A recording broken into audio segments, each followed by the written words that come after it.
నమ్మకం నువ్వే జగన్ నిన్నే జగన్ నిన్నే జగన్ మేం నమ్ముతాం నిన్నే జగన్ మా నమ్మకం నువ్వే జగన్ మేం నమ్ముతాం నిన్నే జగన్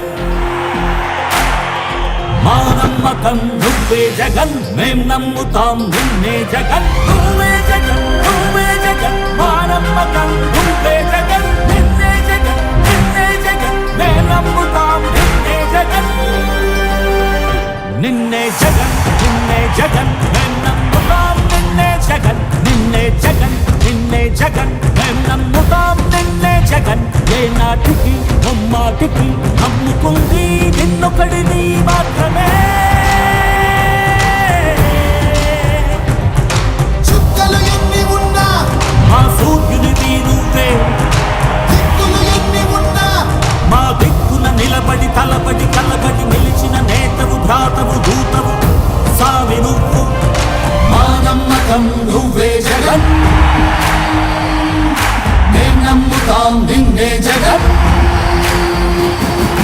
మా నమ్మకం నువ్వే జగన్ మేం నమ్ముతాం నిన్నే జగన్ నువ్వే జగన్ నువ్వే జగన్ మా నమ్మకం నువ్వే జగన్ నిన్నే జగన్ నిన్నే జగన్ మేం నమ్ముతాం నిన్నే జగన్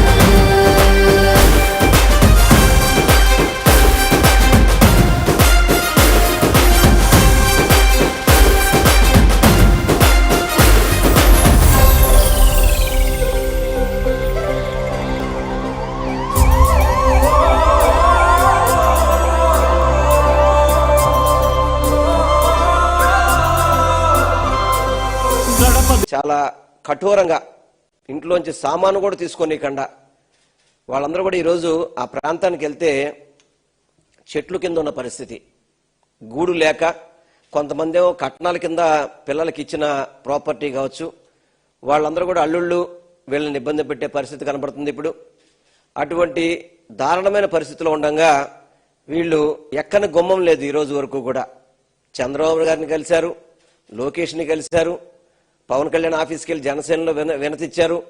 అదేవిధంగా లోకల్ ఎంపీ కావచ్చు, ఎమ్మెల్యేలు కావచ్చు, ఏ ఒక్కరూ కూడా ఇప్పటి వరకు వీళ్ళ గురించి స్పందించిన పరిస్థితి లేదు. ఏ ఒక్కరూ కూడా, ఏ రాజకీయ పార్టీ కానీ వాళ్ళు అధికార పార్టీ నాయకులు ఎవరు కూడా వీళ్ళని కనీసం పట్టించుకున్న పరిస్థితి లేదు. ఎందుకంటే స్థానికంగా ఎంపీ గారు మరి విజయవాడ ఉత్సవాలు చూడడానికైతే వాళ్ళకి ఖాళీ ఉంటుంది, కానీ ఇటువంటి పేదవారికి నిలువు నీడ లేకుండా వాళ్ళు ఇబ్బంది పడుతుంటే కనీసం అక్కడికి వెళ్ళి ఓదార్చడం కానీ, వీళ్ళందరూ కూడా స్థలాలు కొనుక్కున్నారు, రిజిస్ట్రేషన్ జరిగినాయి, దాదాపు సగం వరకు నివాసాలు ఉన్నారు, వాళ్ళందరికీ మున్సిపల్ ప్లాన్లు ఉన్నాయి, పన్నులు కట్టారు.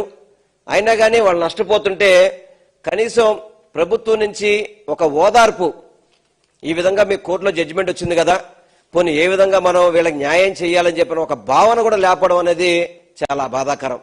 అందుకనే ఈరోజు అనేక సార్లు మేమందరూ కూడా అక్కడికి వెళ్ళడం జరిగింది. మా పార్టీ తరఫున మా పార్టీ అధ్యక్షులు మా అవినాష్ గారు కావచ్చు, మిగతా మా మల్లాది విష్ణు గారు కావచ్చు, నిన్న కార్పొరేషన్లో కూడా వీళ్ళకి జరిగిన అన్యాయం కోసం నిలదీస్తే టీడీపీ వాళ్ళు మా కార్పొరేట్ల మీద తిరగబడే పరిస్థితి నన్ను చూసాం. మనం ఎందుకు పేదవారంటే ఎంత కక్ష ఎందుకు వాళ్ళకి అర్థం కాని పరిస్థితి. ఇంకెవరు కూడా గత్యంతరంలాగా ఈరోజు జగన్మోహన్ రెడ్డి గారి దగ్గరికి వీరందరూ కోరిక మేరకు వరకు ఆయన్ని తీసుకురావడం జరిగింది. చాలా బాధపడ్డారు జగన్మోహన్ రెడ్డి గారు. కనీసం ఈ కూటమి ప్రభుత్వం వచ్చాక ఇల్లు కట్టించే పరిస్థితి లేదు, ఉన్న ఇళ్లను కూల్చేస్తాం అనేది చాలా బాధాకరం అని చెప్పి ఆయన వారు ఆవేదన వ్యక్తం చేయడం, తప్పకుండా వారికి కావలసిన న్యాయం సపోర్ట్ అడిగారు వాళ్ళు. తప్పకుండా వైఎస్ఆర్ కాంగ్రెస్ పార్టీ తరఫున మీకు సపోర్ట్ చేస్తాము, ఏ విధంగా మీకు సహాయం చేయగలుగుతాం ఆ విధంగా అన్ని విధాలా కూడా మీకు మద్దతుగా ఉంటామని చెప్పి ఈరోజు జగన్మోహన్ రెడ్డి గారు చెప్పడం కూడా జరిగింది. ఎంతమంది పేదవారు, ఒక చర్చి ఉంది నిర్దాక్షిణంగా కూల్చేశారు, ఇళ్ళు ఆ ఇంట్లో ఆడవాళ్ళను కూడా బలవంతంగా లాగేసి బయటికి లాగి కూల్చేశారు. అది మళ్ళీ కట్టాలంటే కట్టగలుగుతారా? వాళ్ళకి బ్యాంకు లోన్స్ ఉన్నాయి.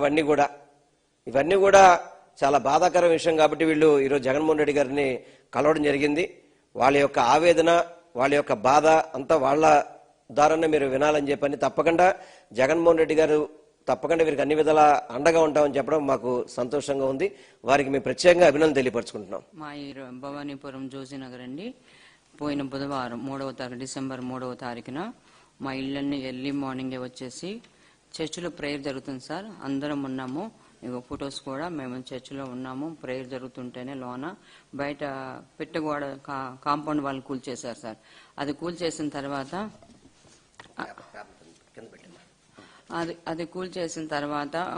గోడ పడేసాం, బయటకు వచ్చాం సార్. బతిమలాడాం మేము, మీ చర్చిని సమాజ్ చేస్తాను, మీ దేవుని సమాజ్ చేస్తాను, నిన్ను కూడా సమాజ్ చేస్తానని సురకా శ్రీనివాసరావు గారు మాట్లాడారండి. అలాగా 1 గంట టైంలో మాది కోర్టులో సుప్రీం కోర్టులో మాది స్టే వస్తుంది, ఆగని 2 గంటలని మా తమ్ముడు కాళ్ళు కూడా పట్టుకున్నాడు సార్.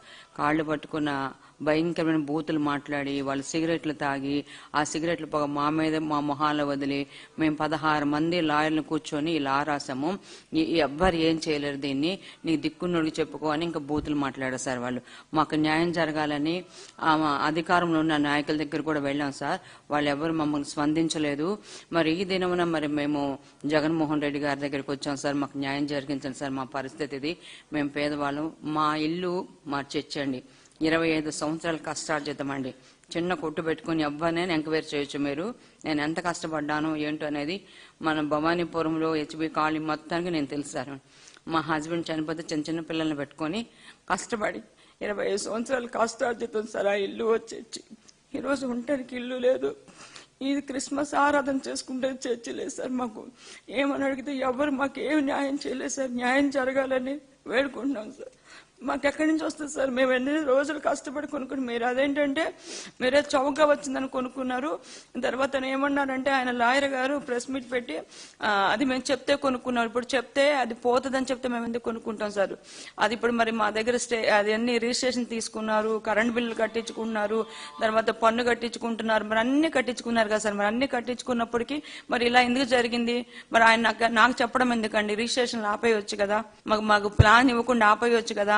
స్టే వచ్చినా కూల్చేశారు సార్. 3 అంతస్తుల బిల్డింగ్ ఒకటి, ఒక ఇల్లు ఒకటి స్టే వచ్చిందని చెప్పిన తర్వాత మేము చూపించినప్పటికీ కూడా 4 పక్కల 4 పెట్టేసేసి కూల్చేశారు సార్. ఎందుకు సార్ ఇలా చేస్తున్నారని పోలీసులు సహాయం కోరుకుంటే పోలీసులు అన్నారు వాళ్ళని అడగండి, మీరు రక్షించే వాళ్ళే మీరే మౌనంగా ఉంటే వాళ్ళు ఏం చేస్తారు సార్ అని.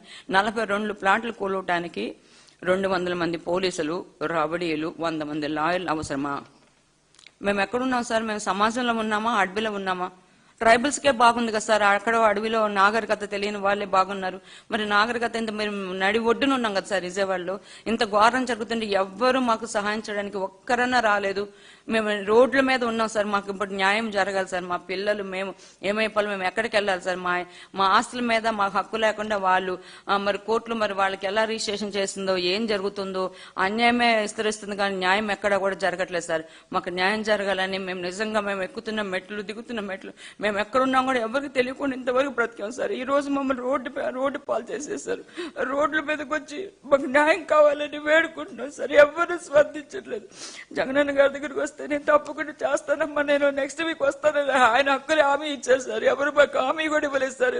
చేస్తామని చెప్పి మాకు న్యాయం జరగాలి సార్. సార్ నిన్న 3వ తారీఖు పొద్దుపడ ఉదయం 5:30 కల్లా మా అబ్బాయి బయటకు పాల ప్యాకెట్ కని వెళ్ళాడండి. అప్పుడు అక్కడక్కడ కొక్కులేరులు ఉన్నాయంట. మాకైతే వాళ్ళు వస్తారని తెలియదు. కొక్కులేరు ఉన్నట్టు భయం వేసి సరే యాన్ పెట్టుకున్నాం, కొంచెం సామాను తీసుకుందాంలని యాన్ పెట్టుకున్నాం. యాన్లో కొంచెం సామాను కొద్దిగా వేసేటప్పటికే వచ్చేసారు. ఎదర వేసుకుంటున్నాం, వెనకాల మొత్తం కొట్టేశారు. అప్పటికి వెనకాలకి వెళ్ళి కొంచెం ఆగండి అయ్యా సామాన్ వేసుకుంటున్నాం అన్నా కానీ ఆగల. ఇక భయపడిపోయి ఇక మొన్న సామాన్ వరకు తీసుకెళ్లిపోయి ఇంకా కొంత ఇంట్లోనే ఉంది. 2 పిల్లలండి, 2 ఇల్లులు మాయి. 2 పిల్లలు సామాను పిల్లలు తల్లులు అందరం ఆగమైపోయి ఊరికొకరిని చెట్టుకొకరిని పట్టుకొకరిని చేశారు. నేనైతే ఇప్పుడు బయటే వండుకొని తింటున్నాను. చెట్టు కూడా లేకుండా చేశారు వాకిట్లో. అది మనం మాట్లాడే అంత ఇది కూడా వాళ్ళు ఇవ్వట్లేదండి. అంత అడావుడిగా వచ్చేసి వాళ్ళని చేసేసారండి. ఇంకా కొంచెం చేపట్లు అయితే మాకు ఆ ఆర్డర్ కూడా వచ్చిద్దని చెప్పినా వినిపించుకోలేదండి. ఫోన్లో చూపిస్తున్నా కానీ మాకు చదువు రాదు, మేము అనేది చూడలేదండి. కొట్టేదాకా వాళ్ళు నిద్రపోలేదండి. మొత్తం శుభ్రంగా ధ్వంసం చేసేసారండి. మేము తక్కువలో కొనుక్కున్నామని చెప్తున్నారండి. అన్ని ఒట్టిదేనండి. మేము ఆ రోజు గవర్నమెంట్ ఏ యాల్వి ఉందో ఆ యాల్వి ప్రకారం కొనుక్కున్నామండి. ఇప్పుడు ఇన్ని సంవత్సరాలు మేము కొనుక్కొని 26 సంవత్సరాలు 2001లోనే మాకు రిజిస్ట్రేషన్ అయింది. మరి ఆ రోజే వచ్చి మాకు ఇలా ఉంది అది అని చెప్తే మేము ఆ తోటి అలా ఆగిపోయే వాళ్ళం కదా. వీళ్ళ కాడి కోటల మెడలో ఈ మాయి మొత్తం తీసేసుకొని ఇల్లులు కట్టుకొని చేసిన తర్వాత 10 సంవత్సరాలు కట్టుకొని ఆ ఇంట్లో ఉన్న తర్వాత ఇప్పుడు వచ్చి మొత్తం కొట్టేసుకుంటే మేము ఎక్కడ ఉండాలి? ఒకళ్ళకి 3 కాపురాలు, ఈ 42 మంది కాక ఒక్కొక్క ఇంట్లో 2-3 ఉంటున్నారండి. మరి ఇప్పుడు మేము ఏం చేయాలి? ఎక్కడ మా దగ్గర రూపాయి లేదు. ఇంకా మాకు 9 లక్షల అప్పు కూడా ఉంది. మరి మాకు గవర్నమెంట్ న్యాయం చేయాలనే కోరుకుంటున్నాం అందరూ కూడా. అందరికీ నమస్కారం అండి. డిసెంబర్ 3వ తారీఖు ఈ విధ్వంసం జరిగింది. శ్రీ లక్ష్మీ రామ కోఆపరేటివ్ సొసైటీ వాళ్ళు ఈ విధ్వంసం చేశారు. 42 కుటుంబాలు ఉన్న పళంగా రోడ్డును పడిపోయామండి. కట్టు బట్టలతో ఉన్నామండి. స్టిల్ ఇప్పటికీ కూడా ఇంకా అక్కడే ఆ శిథిలాల మీదే ఉన్నాము. కానీ ప్రభుత్వం వాళ్ళు ఎవ్వరూ కూడాను మమ్మల్ని కనీసం చూడటానికి కూడా రాలేదు. మేము ఎంత పోరాడుతున్నామంటే వెళ్ళని ఆఫీస్ లేదు, ఎక్కని మెట్టు లేదు. కానీ ఎక్కడా కూడా మాకు ఇంతవరకు న్యాయం జరగలేదు. ఇక్కడైనా జగన్ గారిని మా గోడు చెప్పుకొని మాకు న్యాయం చేస్తారని మేము ఇంత దూరం వచ్చాం. నమస్తే, నా పేరు లలిత కుమారి. డిసెంబర్ 3వ తారీఖు ఈ విధ్వంసం జరిగింది. ఎంతో మంది పోలీసులు, లాయర్లు వాళ్ళ ఒక సామాన్యుని కూల్చడానికి ఇంతమంది లాయర్లు, ఇంత బందోబస్తు అవసరమా? అదే ఆ ప్లేస్ లో ఎవరైనా గవర్నమెంట్ వాళ్ళు, రాజకీయ నాయకులు ఉంటే ఇంతవరకు తీసుకురారు కదా. మేము సామాన్యులము, ఏమీ చేయలేము, మాకు అండలేదు, ఏమీ లేదని వాళ్ళు ఈ విధ్వంసానికి తలపడి రామా కోఆపరేటివ్ సార్ అదే 1981లో మాది అని అంటున్నారు. రిజిస్టర్ ఆఫీస్ లో ఒక కాగితం వేసి మా అందరినీ సేవ్ చేయొచ్చు. ఇంతమంది 42 మంది రోడ్డు మీద పడేవాళ్ళం కాదు కదా. ఈ రోజున ఇలా చెట్ల కింద, పుట్ల కింద ఎవరికి వాళ్ళు తెలియని అయోమయ స్థితిలో అక్కడ కూర్చొని మేము ఉంటున్నాము.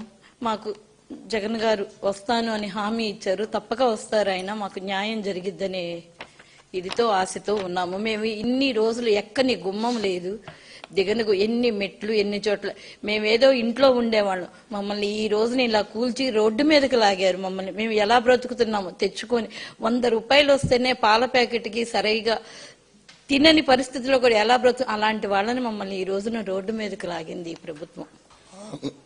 ఈ రోజు మేము వెల్లంపల్లి సీని గారి ద్వారా జగనన్నను కలవటం జరిగింది. జగనన్న కూడా మా బాధ విని ఆయన చాలా బాధపడ్డారు. ప్లస్ వచ్చే నెక్స్ట్ వారంలో మన ఫ్లాట్స్ దగ్గరకు వచ్చి నేనంతా మీకు లాస్ట్ దాకా తోడుంటానని సీనన్న చెప్పారు. అలానే జగన్ గారు బాగా ఇదయ్యారు, రెస్పాండ్ అయ్యారు. ఇల్లు అసలు ఈరోజు మేము ఈ ఆంధ్రాలో ఉండాలా వద్దా? మా ఇల్లులు మేము 25 ఏళ్ల నుంచి మేము ట్యాక్సులు కడుతున్నాం, లోన్లు ఉన్నాయి, అన్నీ ఉన్నాయి. ఈ రోజు కూలదోశారు. మేము ఆంధ్రాలో ఉండాలా, వెళ్ళి తెలంగాణలో బతకాలా? మేము ఇక్కడ మాకు ఎలానో సెక్యూరిటీ లేదు. మేము అదే తెలంగాణ వెళ్ళిపోతామని సీనన్న గారికి చెప్తే లేదు, జగనన్న ఉన్నారు, మనకు తోడుగా ఉంటారని జగనన్న దగ్గర తీసుకొచ్చి మాకు జగన్ గారిని కల్పించి మాట్లాడారు. మాకు ఫుల్గా భరోసా ఇచ్చారు. దీనివల్ల మేము ఫుల్ హ్యాపీ అందరం. ఇప్పుడు జగనన్నే ఏమన్నా చేసినా మాకు